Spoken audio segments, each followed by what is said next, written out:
सब धरती कागज करूं, लेखन सब बन राय। सात समुद्र की मसी करूं, गुरुगुण लिखा न जाए। गुरु की महिमा शास्त्रों में गु का अर्थ बताया गया है अंधकार या मूल अज्ञान, और रु का अर्थ बताया गया है उसका निरोधक। गुरु को गुरु इसलिए कहा जाता है कि वह अज्ञान तिमिर का ज्ञानांजन सलाका से निवारण कर देता है। अर्थात दो अक्षरों से मिलकर बने गुरु शब्द का अर्थ, प्रथम अक्षर गु का अर्थ अंधकार होता है, जबकि दूसरे अक्षर रु का अर्थ उसे हटाने वाला होता है। अर्थात अंधकार को हटाकर प्रकाश की ओर ले जाने वाले को गुरु कहा जाता है। गुरु वह है जो अज्ञान का निराकरण करता है, अथवा गुरु वह है जो धर्म का मार्ग दिखाता है। श्री सद्गुरु आत्म ज्योति पर पड़े हुए विधान को हटा देता है। ओशो कहते हैं गुरु के बारे में कि गुरु का अर्थ है ऐसी मुक्त हो गई चेतनाएं जो ठीक बुद्ध और कृष्ण जैसी हैं, लेकिन तुम्हारी जगह खड़ी हैं, तुम्हारे पास हैं। कुछ थोड़ा सा ऋण उनका बाकी है, शरीर का उसके चुकने की प्रतीक्षा है। बहुत थोड़ा समय है। गुरु एक पैराडॉक्स है, एक विरोधाभास है। वह तुम्हारे बीच और तुमसे बहुत दूर, वह तुम जैसा और तुम जैसा बिल्कुल नहीं। वह कारागृह में और परम स्वतंत्र है।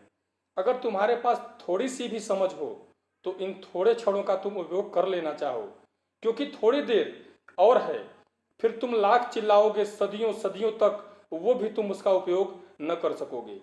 रामाश्रयी धारा के प्रतिनिधि गोस्वामी जी वाल्मीकि के से राम के प्रति कहलवाते हैं कि तुम ते अधिक गुरह जिय जानी। आप राम तो उस हृदय में वास करें जहां आपसे श्री गुरु के प्रति अधिक श्रद्धा हो।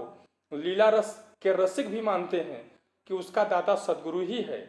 श्री कृष्ण तो दान में मिले हैं, सदगुरु लोक कल्याण के लिए मही पर नित्यावतार हैं, अन्य अवतार नैमित्तिक हैं। संत जन कहते हैं राम कृष्ण सबसे बड़ा, उनहु ते गुरु किन्ह, तीन लोक के वे धनी गुरु आज्ञा आधीन। गुरु तत्व की प्रशंसा तो सभी शास्त्रों ने की है। ईश्वर के अस्तित्व में मतभेद हो सकता है, किंतु गुरु के लिए कोई मतभेद आज तक उत्पन्न नहीं हो सका। गुरु को सभी ने माना है। प्रत्येक गुरु ने दूसरे गुरुओं को आदर प्रशंसा एवं पूजा सहित पूर्ण सम्मान दिया है। भारत के बहुत से संप्रदाय तो केवल गुरुवाणी के आधार पर ही कायम हैं। मित्रों, हमने शुरुआत में कहा कि सब धरती कागज करूं, लेखन सब बन राय। सात समुद्र की मसी करूं, गुरुगुण लिखा न जाए। कबीरदास जी कहते हैं कि सभी धरती का कागज बना दिया जाए और जंगल के सभी वृक्षों का कलम बना दिया जाए, सातों समुद्र की स्याही बना दिया जाए, फिर भी श्री गुरु महाराज जी के गुणों को नहीं गाया जा सकता। बंदो गुरुपद कंज कृपा सिंधु नर रूप हरि, महामोहतम पुंज जासु बचन रविकर निकर। गुरु महाराज बंदो गुरुपद कंज कृपा सिंधु नर रूप हरि, वह मनुष्य रूप में साक्षात हरि के समान है। और हमारे शास्त्रों ने तो गुरु की महिमा गा गा कर नेति नेति कहकर पुकारा है। कवि कोविद की वाणी जो है, विधि हरिहर कवि कोविद वाणी, कहत साध महिमा सब जानी।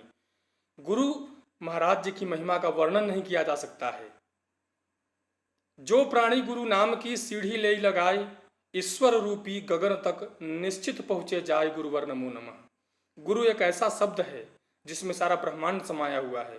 गुरु क्या होता है इसका जीवंत उदाहरण आप ले सकते हैं उत्तरकांड के काग भुसुंडी गरुण संवाद में, जहां पर भगवान शंकर ने गुरु की महिमा बताया है और काग भुसुंडी को श्राप दिया था। गुरु बहुत बड़ी चीज होती है। भगवान राम गीता रामचरितमानस में कहते हैं कि कबहू करि करुणा नर देहि, देत ईस बिन हेतु सनेही। नर तन भाव बारित कहूं बेरो, सन्मुख मरुत अनुग्रह मेरो।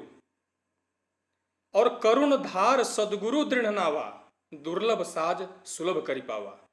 यह जो जीवन रूपी सागर है, इससे यदि तुम पार पाना चाहते हो, मुझ तक पहुंचना चाहते हो, तो गुरु की शरण लो, क्योंकि गुरु के बिना ईश्वर का कोई महत्व नहीं है। गुरु की सत्ता सबसे बड़ी है और गुरु के बिना जीवन में शांति संभव नहीं है, सुख संभव नहीं है। इसलिए गुरु की